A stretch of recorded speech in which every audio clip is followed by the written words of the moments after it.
Who truly is Yahweh? Is he the divine creator revered by millions, or is there something more ancient, mysterious, and even controversial hidden within his origins? Today we embark on a journey into the past, not just to explore the figure of Yahweh as described in religious texts, but to uncover connections that may completely change our understanding of this God. Could Yahweh be linked to the ancient Anunnaki, those powerful beings from Mesopotamian mythology?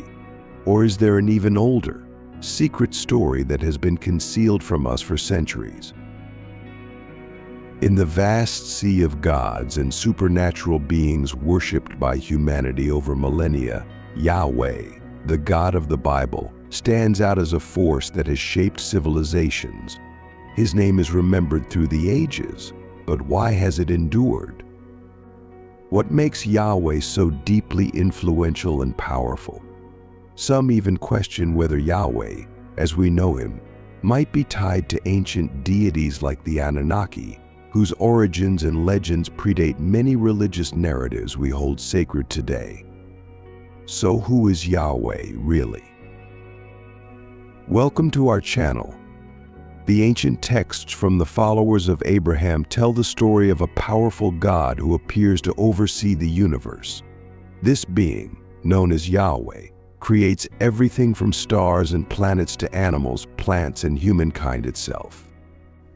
But this is not just a creation story. Yahweh's name acts as a key to unlock deeper meanings, tracing the evolution of human thought and belief about the divine. Over time, people have sought to understand the mysteries of the universe, and Yahweh's name has been central to this quest.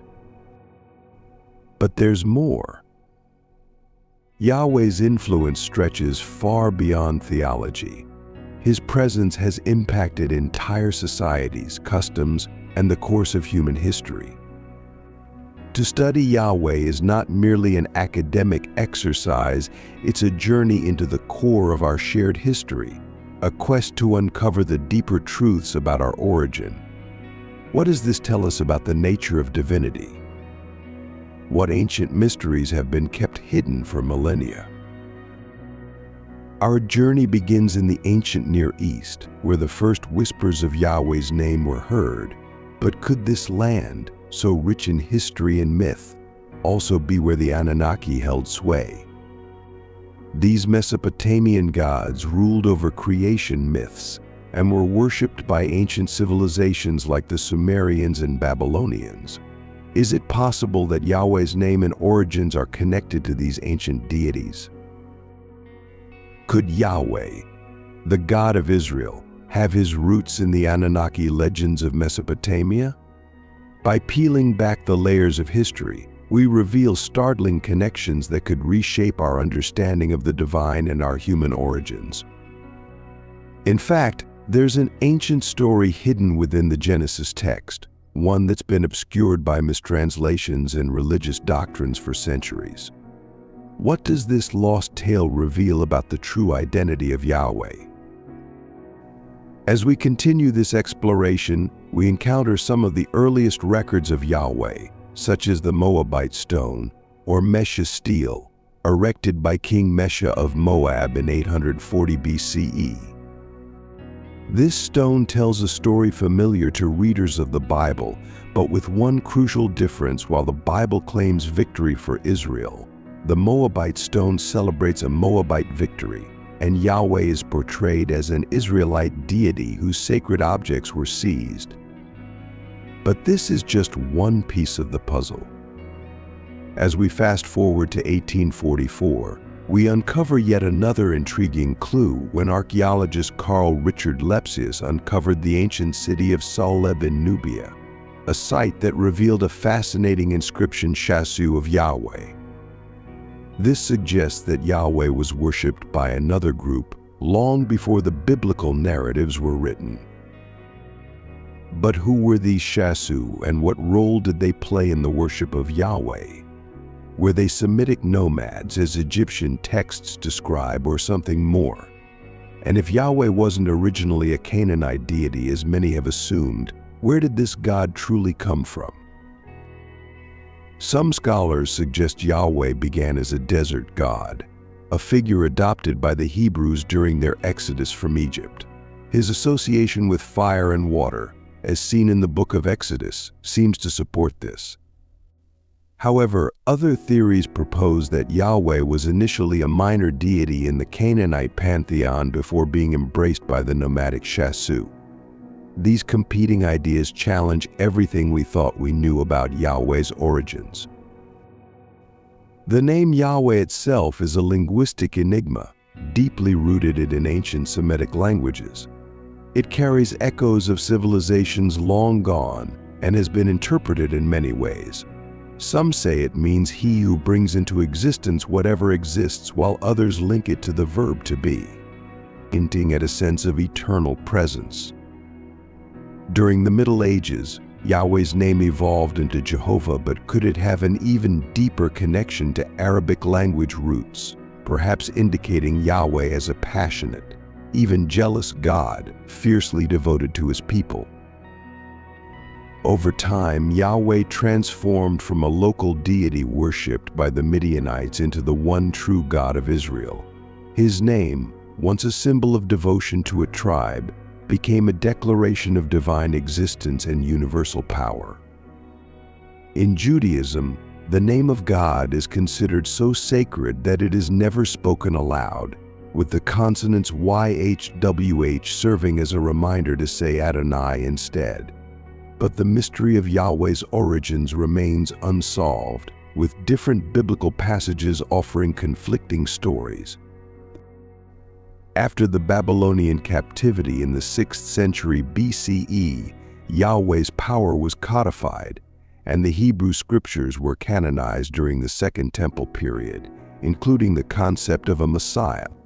Yahweh, as the all-powerful creator, preserver, and redeemer of the universe, was later adopted by early Christians who believed that God sent Jesus as the promised Messiah. In Islam, this deity was interpreted as Allah.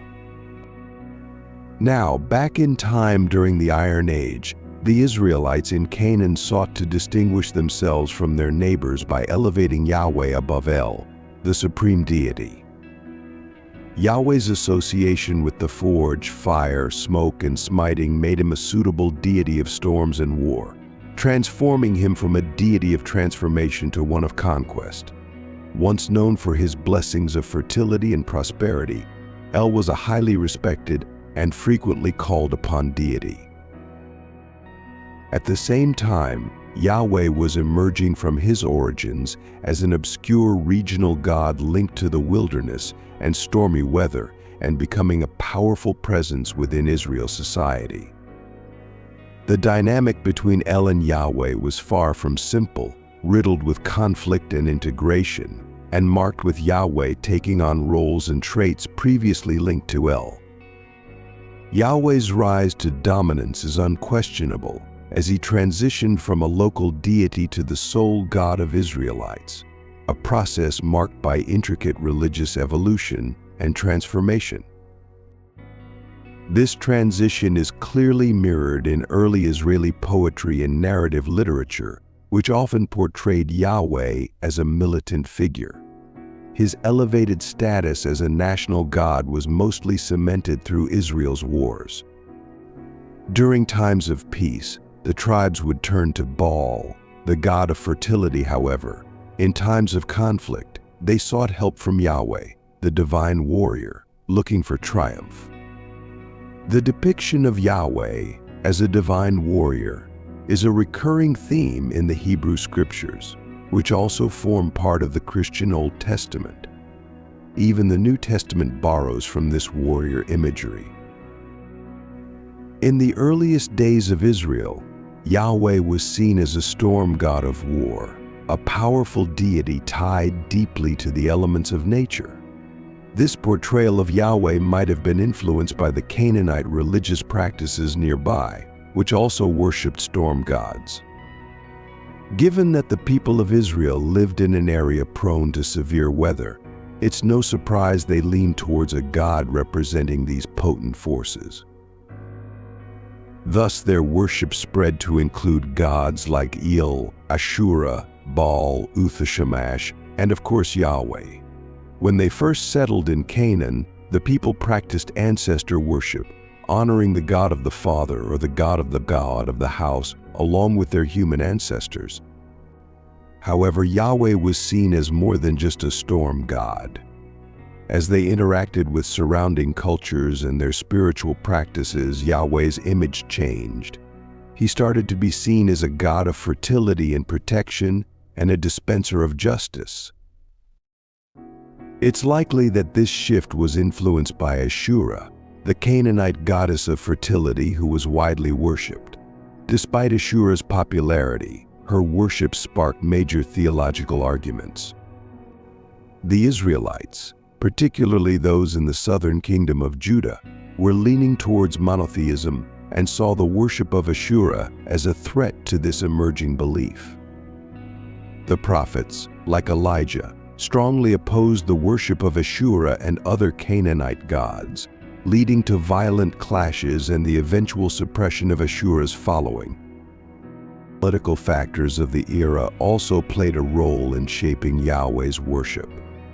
The northern kingdom of Israel was richer and more open to syncretism, blending elements from different religions into their worship of Yahweh.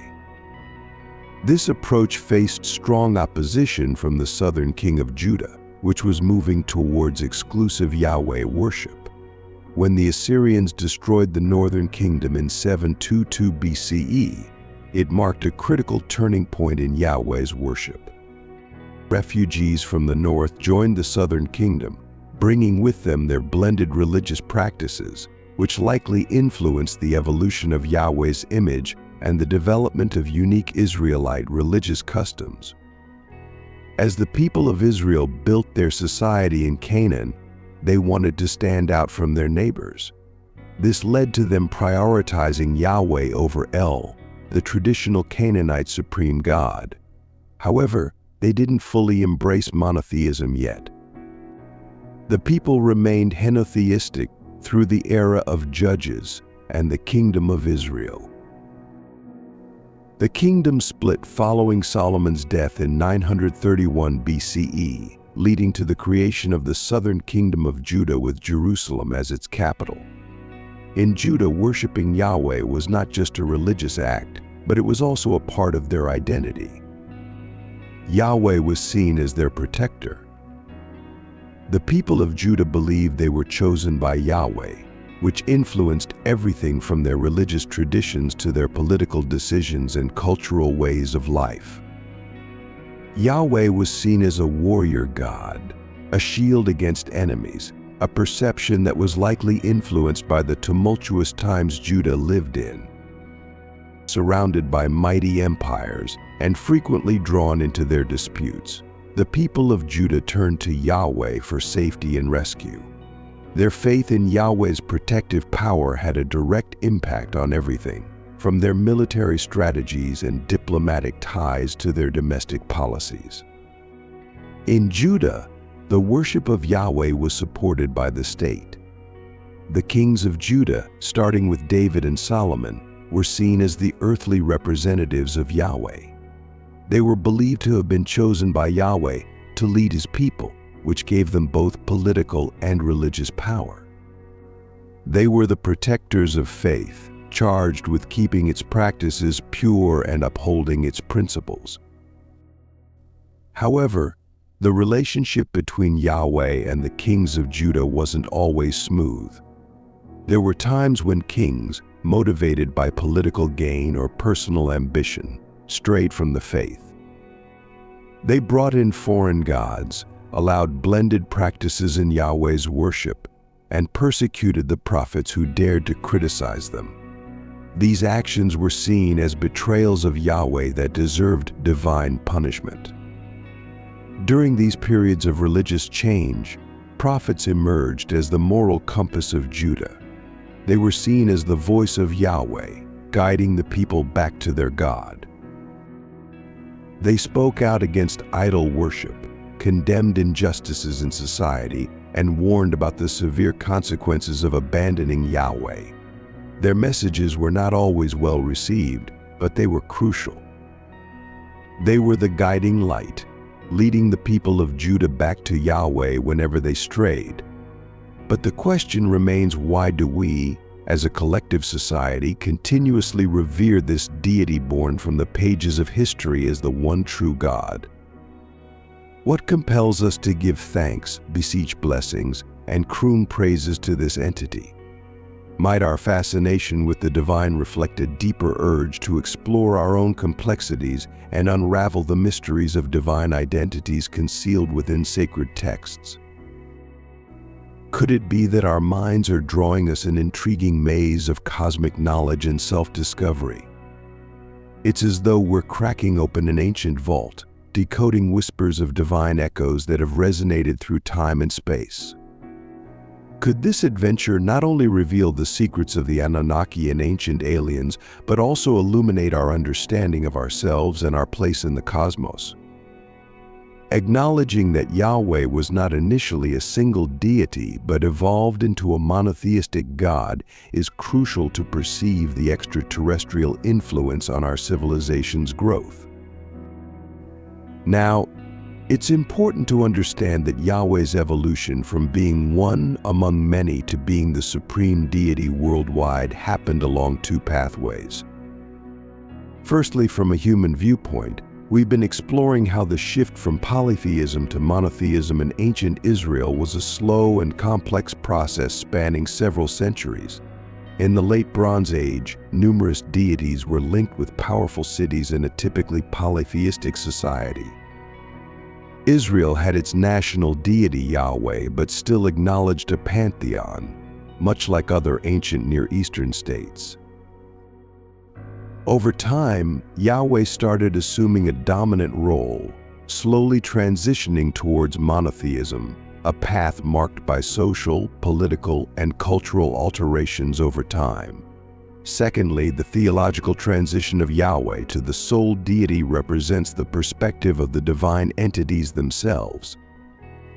The ancient aliens theory positions these beings as physical entities that visited our ancient past, bringing into question whether Yahweh was a specific entity or a name for a group of individuals. The connection between Yahweh and our channel's primary focus, the Anunnaki, is evident since regions where names of Yahweh, El Asherah, and other gods emerged are the same regions where the Anunnaki appeared and were revered. And delving further into this analysis, we find striking similarities between some of the renowned Anunnaki entities and the characteristics of Yahweh. Yahweh's journey from a divine warrior to a supreme deity over all others, a creator, a blessing, a salvation provider, a father god is interesting. Observing Anunnaki gods Enki, Enlil, and Ninurta shows intriguing parallels with Yahweh's characteristics, hinting at possible overlaps and transformations. Examining the Mesopotamian god Enlil, the god of weather and war, and the father of gods, his narrative has parallels with the biblical accounts involving Yahweh. However, Yahweh's distinctive quality as a warrior doesn't align with Enlil's image. Instead, Enki, the god of knowledge, sciences, and hidden metals, shares a closer alignment with Yahweh's qualities. Enki's wisdom, understanding, and control over gold and silver parallel Yahweh's attributes in the Bible. Another Anunnaki, Ninurta, the god of agriculture, hunting, and war, shares his protective nature and warrior qualities with Yahweh. However, suggesting that Yahweh is merely Enki or Ninurta or any other deity cloaked in biblical Hebrew disguise is oversimplification. It is necessary to study the nuanced relationship and the roles of these deities in the Sumerian and biblical accounts to truly understand their connection and evolution. Consequently, the study of Yahweh's transition from being a deity among many to becoming a singularly revered God involves understanding both the human-driven socio-cultural political shifts and theological changes from the God's perspective. It's a complex, intriguing study that broadens our understanding of the Anunnaki and ancient alien theory, providing new perspectives on the development of our civilization. However, it's important to note that Ninurta was not regarded as a deity in hiding by the earlier Sumerians, and depictions of him were not uncommon. Yet, as we delve further into the Yahweh-Ninurta connection, we find a substantial ancient text that shines a light on a significant event challenging the idea that Ninurta and Yahweh are one and the same. The specific text concerns a remarkable and unforgettable occurrence, the specific details of which suggest that Ninurta could not have been Yahweh. One of the most pivotal acts attributed to Yahweh in the Bible, with lasting consequences and enduring memories, is the destruction of Sodom and Gomorrah. The event is also chronicled in Mesopotamian texts, allowing for a comparison of the deities involved. In Genesis 19, Sodom and Gomorrah cities, located in the lush plain south of the Salt Sea, are depicted as sinful. Yahweh descends from his dwelling and, accompanied by two angels, visits Abram and his wife Sarai near Hebron. After foretelling that the elderly couple will have a son, Yahweh sends the two angels to Sodom to evaluate the city's sinfulness. Yahweh then informs Abram that if their sins are confirmed, the cities and their inhabitants will be destroyed. Abram implores Yahweh to spare Sodom if at least 50 righteous people are found within its walls. Yahweh agrees to this plea after Abram successfully negotiates the number down to 10 and departs. The angels, having witnessed the city's wickedness, urge Lot to take his family and escape. Lot asks permission to seek refuge in the mountains, and the angels consent, postponing the impending destruction. Eventually, the doomed fate of the cities is triggered as Yahweh rained upon Sodom and Gomorrah so furious fire from the skies, and he upheaved those cities and the entire plain, and all its inhabitants, and all that which grew on the ground. And Abram went early in the morning to the place where it stood before Yahweh and looked towards Sodom and Gomorrah, towards the land of the plain, and he saw smoke rising from the earth like the smoke of a furnace. In the Mesopotamian records, this very event is proudly documented as the climax of Marduk's battle to establish dominance on earth. The Mesopotamian text explicitly attributes the upheaval of the sinful cities to Nergal, not Ninurta. Given that the Bible asserts that it was Yahweh himself who unleashed the destruction on the cities rather than the two investigating angels, it becomes apparent that Yahweh cannot be equated with Ninurta. In his book Divine Encounters, Zecharia Sitchin grapples with the enigma shrouding the identity of Yahweh. He draws a remarkable conclusion. The idea from the Bible that the Elohim, the gods, or the Anunnaki had a god of their own might seem utterly absurd initially, but upon deeper reflection, it seems to make a lot of sense. This leads us to pose a critical question. If the Nephilim were the gods who created man on earth, was it just evolution on the 12th planet that gave rise to the Nephilim? These technologically advanced beings, capable of space travel hundreds of thousands of years before us, and deriving cosmological explanations for the solar system's creation, must have also questioned their origins.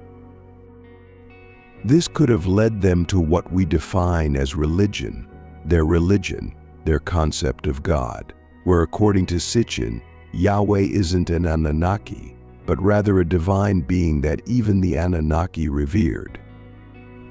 Now, returning to our initial questions, we've probed the contrasting viewpoints about Yahweh's identity, the human historical perspective, and the God's own viewpoint.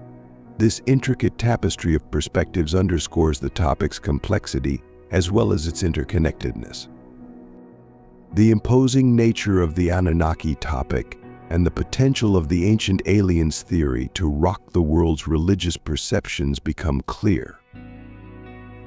Mainstream religions often fail to inspire a deep, intimate connection with the divinity that permeates, that is in all things. They tend to project God as a distant, judgmental entity who, despite his proclaimed love for us, keeps tabs on our actions. But in our view, our true spiritual quest leads us inward. It invites us to explore the divine within us when we truly connect with our essence. And an authentic religion is our own inner self linked with everything. As for Yahweh, well, Yahweh, along with the other gods, deserves due respect for their roles in history. They've shaped our civilization, culture, bodies, and life itself. And that's all there is. Thank you so much for watching. If you found this video thought-provoking, don't forget to give it a thumbs up and share it with others who might be interested. We'd love to hear your thoughts, so drop a comment below and let us know your opinions on this topic. And if you haven't already, make sure to hit that subscribe button and turn on the notification bell so you never miss any of our upcoming content. Your support means everything to us, and we can't wait to bring you more exciting videos soon. See you in the next one.